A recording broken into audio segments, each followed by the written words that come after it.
So Gary, did you want to hear my story?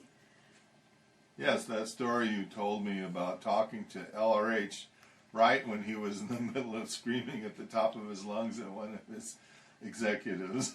Okay, let me correct this, because I never ever heard Hubbard scream or squeal like a piggy. Hubbard had a booming, bellowing voice, boom, boom, very powerful.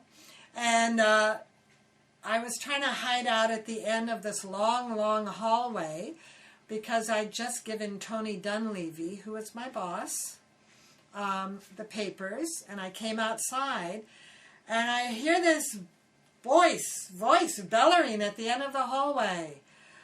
And I'm thinking, uh-oh, I'm going to stay here. I'm not going anywhere near that. Who's that? And I look down there. It's far, far down the hall. And suddenly I hear this, hiya, and a grin from ear to ear, and this incredible golden energy just emanating, like pouring all the way down the hallway at me. It went whoom, and I went, all right, I'm fine, and off I go down the hallway, and it's Ron Hubbard. I couldn't see who he had been yelling at. Maybe he was yelling.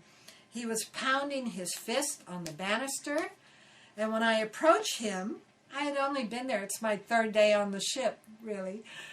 I see the man he's yelling at. He's a very close person to him. And I say, hiya, Ron. And he talks to me for 15 minutes. Welcome aboard. It's so good to meet you, and you've done so well. Am I talking low enough? Not really. But yes. I'm trying to mimic him. He is very animated and very happy to see me. He had heard all about my missions and all this, and gave me the top power mission in the Sea Org. For this mission, I went to New York City to recover the New York org from this bottleneck. And what was that Dianetics course they had done, the new Dianetics thing? Ned?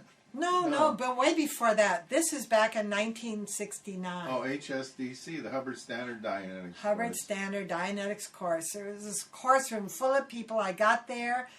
The new Class 8s had come back. The original 8s had just arrived back to the United States from the ship. And things were not going well. So I sent off all my paperwork and my files. And when I got to the ship at the end of my mission, I saw this routing form. And at the top in red ink was Hubbard's handwriting. And it was a routing form. My mission, it was this high, a stack.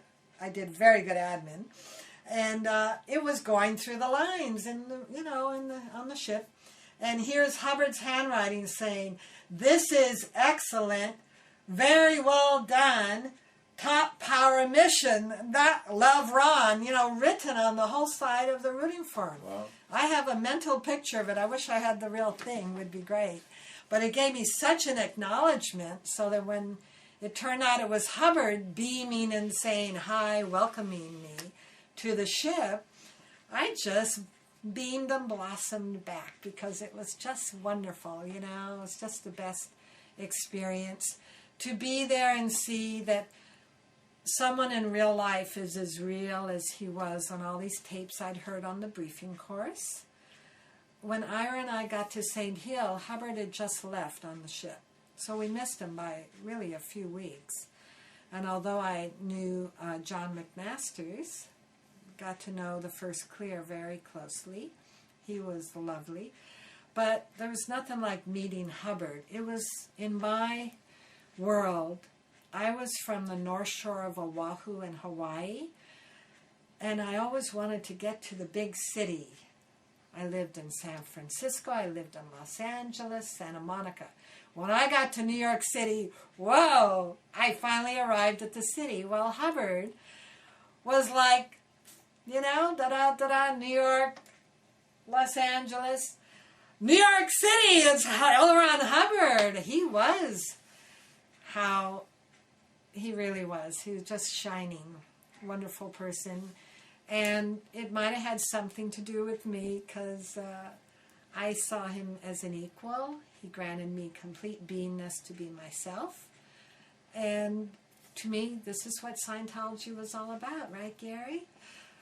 That's what I thought at that time. And we all had our own different experiences. And stories, I believe, are the fabric or what makes life real. And we each share and we have our own stories to tell. Yeah, we all have our funny stories to tell. And my best stories are the ones of Hubbard. So Ron cut himself in the middle of bellowing, that's the word I use really, pounding on the banister to greet me and welcome me to the ship, his top missionaire, blah, blah, blah. We had this incredible thing. It was like two universes full of galaxies and stars meeting, you know? It was this huge thing. Whoa, golden energy. Whoa. And I felt no sexual attraction at all, to set the matter very straight.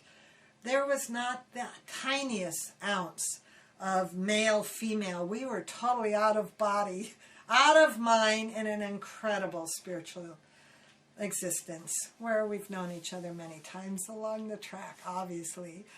And when I carried on after about 15 minutes down the stairs saying goodbye, aloha, that's me from Hawaii, he proceeded to continue to bellow and pound on the banister to this guy. Boom, boom, boom. The right amount of intent at the right tone level to get the person's attention to create a duplication of what Hubbard himself was trying to send across that communication line. People were out of it on the ship. They were quaking in their boots. They're, oh, Hubbard's here, la, like this. It was nuts. I was prancing around because that's what I do. Having fun, free of body and mind, and just being keyed out in general all the time. And each time I met Hubbard, it was just incredible. Universes opening up. It was brilliant for me. So I think we've gone enough time on this one. So I'll end this for now. Love to all of you.